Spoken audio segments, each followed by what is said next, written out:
तो चलिए शुरुआत करते हैं। और आज का जो पहला प्रश्न है आपके सामने वो ये है कि एक वेसल है मेरे पास, उसमें 200 लीटर प्योर मिल्क है। 10 लीटर मिल्क का हम रिप्लेस करेंगे पानी से, 25 लीटर मिक्सचर का हम रिप्लेस करेंगे पानी से, फिर हम 40 लीटर मिक्सचर का लेंगे और इसको रिप्लेस करेंगे पानी से। आपको बताना है रेशियो वाटर और मिल्क का अब क्या होगा। और ये हमारे 4 ऑप्शंस हैं जो हमें दिए गए हैं। देखिए, इन सवालों को करने का सबसे बेहतरीन तरीका मैं आपको बताने जा रहा हूँ, उसको आप ध्यान से सुनिए और समझिए, ताकि ऐसे सवाल आपको कभी जीवन में परेशान न कर पाएँ। सबसे पहला काम आपको ये करना होता है, इस केस का एक नाम है, इस केस को हम बोलते हैं इक्वल रिप्लेसमेंट।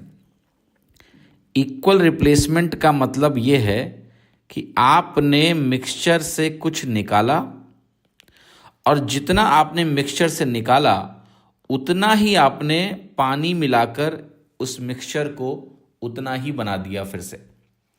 मतलब जो टोटल वॉल्यूम है वो हर एक स्टेप के बाद, स्टेप क्या है कि आपने कुछ लीटर निकाला और वापस से पानी मिलाकर मिक्सचर को उतना ही कर दिया, रिप्लेस कर रहे हो, इसलिए इस केस को बोलते हैं इक्वल रिप्लेसमेंट। ठीक है। अब इक्वल रिप्लेसमेंट केस में आपको हमेशा एक बात का ध्यान रखना होता है, और वो ध्यान ये रखना है कि जैसे मान लिया आपने 200 लीटर प्योर मिल्क से शुरुआत करी, बाद में मुझे रेशियो निकालना है। इस 200 की आपको कोई आवश्यकता है नहीं, डेटा में इसको यूज करेंगे, लेकिन इस 200 लीटर को लिखने की जरूरत नहीं पड़ेगी हमें। आपको बस करना क्या होता है कि आपने 10 लीटर मिल्क निकाला, तो आप यहां पर देखिए कि 10 लीटर, ये 200 लीटर का कितना फ्रैक्शन है। आप कहोगे यह है -1/20, चूंकि निकाल रहे हैं फिर रिप्लेस कर रहे हैं, इसलिए मैं कहूँगा -1/20।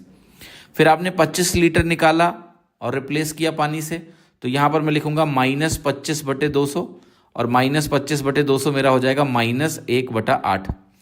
फिर आप यही कार्य कर रहे हैं 40 लीटर के साथ, तो ये जो 40 लीटर आपका है ये बनेगा -40/200, और अगर आप इसको सॉल्व करेंगे तो ये बनेगा -1/5।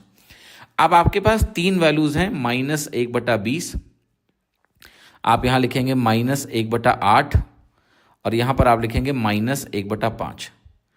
अब आपको जो कार्य करना है, जो मैं समझाने जा रहा हूँ वो समझिए। आप यहाँ पर इनिशियल जो भी आपके पास मिल्क था, इनिशियल मिल्क जो भी था, उसको आप 3 बार सक्सेसिव -1/20, फिर -1/8, फिर -1/5 अगर करेंगे तो यहाँ आपको मिल्क लेफ्ट मिल जाएगा कि मिल्क कितना बचा है। तो सक्सेसिव आप कैसे लगाते हो? आप कहोगे -1/20 का मतलब होता है 20 हमारा 19 हो जाएगा, -1/8 का मतलब है 8 हमारा 7 हो जाएगा, -1/5 का मतलब है 5 हमारा 4 हो जाएगा। ठीक। अब अगर आप इसका प्रोडक्ट निकालोगे तो इनिशियल क्वांटिटी आपको मिलेगी, और यहाँ प्रोडक्ट निकालोगे तो आपको फाइनल क्वांटिटी मिलेगी। तो इसका मैं गुणा करूँगा तो ये वैल्यू आपकी लेफ्ट हैंड साइड में बनेगी 20 × 8 × 5, और इधर आपकी वैल्यू बनेगी 19 × 7 × 4। ये 4 से काट सकते हैं रेशियो निकालने के लिए, 2 × 8, तो ये वैल्यू हमारी 200 बन गई, और ये वैल्यू हमारी 19 × 7 = 133 बन गई।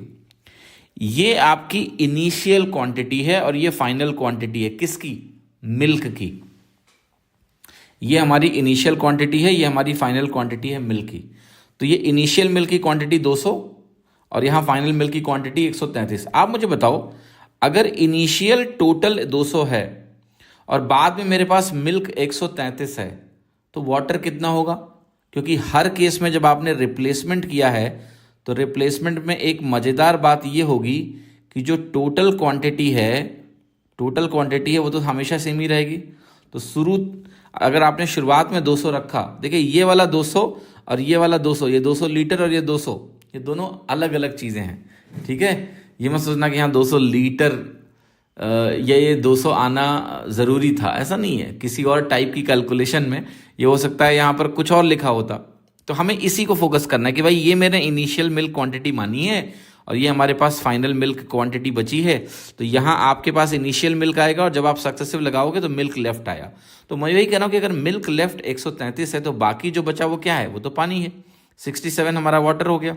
अब हमें जो रेशियो बताना है, अगर आप सवाल को देखें तो वाटर का मिल्क से रेशियो बताना है।